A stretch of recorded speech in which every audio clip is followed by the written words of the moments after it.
இன்றைக்கி கைராவோட லஞ்ச் பாக்ஸில் என்னெல்லாம் இருக்குது அப்படிங்கிறதாங்க பார்க்க போகிறோம். இன்றைக்கி கைராவுக்கு வந்துட்டு கொஞ்சமாக சக்கரவள்ளி கிழங்க பாயில் பண்ணி கொடுத்துருக்கேங்க. கைராவுக்கு சக்கரவள்ளி கிழங்கு ரொம்ப கொடுத்தா பிடிக்காது, அதனால் அழகாக ஒரு 4 பீஸ் வர மாதிரி 4 பீஸ் மட்டும் கொடுத்துட்ருக்கேன். அப்புறம் கொஞ்சமாக ஃப்ரூட்ஸை மாதுளம் பழத்தை உரிச்சு போட்டு கொடுத்துருக்கேங்க.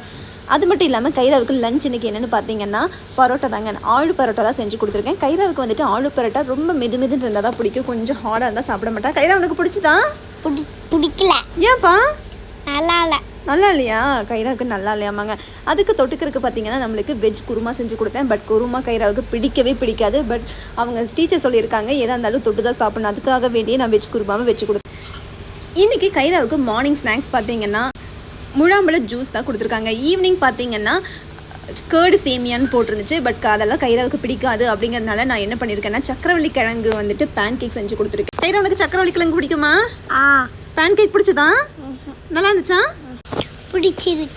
பிடிச்சிருக்கா?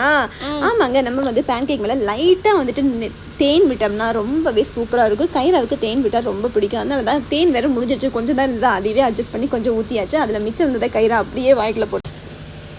இந்த வீடியோ பிடிச்சிச்சுன்னா ஷேர் பண்ணுங்க.